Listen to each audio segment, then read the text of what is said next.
Hi, I'm Brenda, your mildly judgmental guide to financial independence, slow wealth, and early retirement that doesn't involve selling your soul to Instagram hustle culture. Today, we're diving into the dark heart of the FIRE movement, the infamous, beloved, misunderstood, and occasionally misquoted 4% rule. Yes, the one that determines how much money you need to quit your job forever and not end up stress knitting socks for cash when you're 70. You ready? Let's ruin some dreams and rebuild them with facts. So, what is the 4% rule exactly? At its core, it's a rule of thumb. And you know how reliable those usually are. Like, just eyeball it in baking. But this one is based on something called the Trinity Study. Basically, some very serious financial academics sat down and asked, how much can someone safely withdraw from their retirement savings each year without running out of money and screaming into the void? They ran a ton of simulations using actual historical market data. Boom years, bust years, recessions, and those weird moments where GameStop goes to the moon. And they found that if you withdraw 4% per year from a well-diversified portfolio, there's a high chance it will last at least 30 years. Cue the confetti if you're only planning to live 30 more years. So here's how it works in real life. Let's say your yearly expenses are $30,000. According to the 4% rule, you'd need 25x that amount saved, which equals $750,000. If you have that invested in a moderately aggressive mix of stocks and bonds, you can withdraw $30,000 a year, adjusted for inflation, and live the dream. What dream exactly? Probably a minimalist one, with a rice cooker, 2 pairs of Uniqlo pants, and 0 impulse buys on Lazada. It's not luxury, it's freedom. And honestly, that's kind of priceless. But wait. Before you start booking your retirement party at Swenson's, let's talk about the assumptions behind the 4% rule.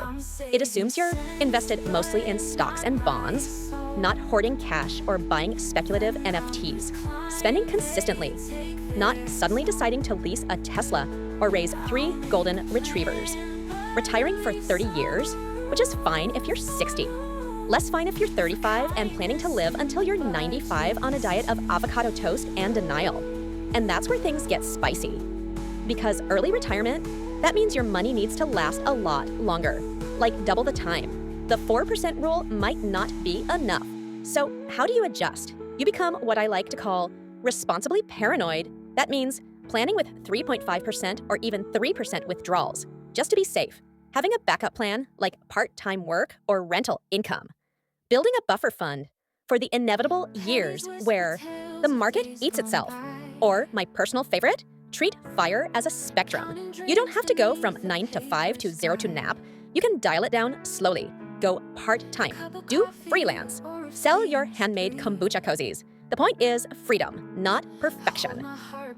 Let's walk through a Singapore-flavored example, because math is more tolerable when it's relatable. Say you spend $12,500 a month. That's $30,000 a year. Using the 4% rule, your FIRE number is $750,000. But you're cautious as smart, so you use 3.5% that bumps your target up to about $857,000. Go full monk mode and plan for 3%? Welcome to the $1 million club. Now remember, this doesn't include CPF life payouts that kick in at 65, or what your SRS might be doing in the background. Your early retirement plan might only need to stretch for 20 to 30 years, not your whole lifespan. Still, better safe than sorry, or worse, employed. So is the 4% rule gospel? No. It's more like a compass, useful but not psychic. It doesn't know how the market will perform or whether you'll suddenly take up yacht racing at 47, but it gives you a target. It makes the whole retire early thing a little less abstract and a little more spreadsheet friendly. Also, hot tip, use this to reverse engineer your lifestyle. If you know you can't realistically save $1 million, maybe your lifestyle doesn't need $40K a year. Or maybe you don't need to retire fully. Maybe just being work optional is enough. Look, FIRE isn't about escaping life. It's about designing one you don't need to recover from every weekend. The 4% rule is a tool. Use it to shape your plan. Just don't treat it like it's sacred. Adjust it, test it, sweat a little, and then smile, knowing you're on the path to choosing how you spend your time, not your employer. Next video, We'll break down how to calculate your exact FIRE number, factoring in CPF, inflation, and Singapore's ridiculous cost of living. Until then, keep investing, stay weird, and remember, your future self is tired. Give them a break. Like, comment, subscribe, and maybe send this to someone who thinks they'll work forever, because they probably shouldn't.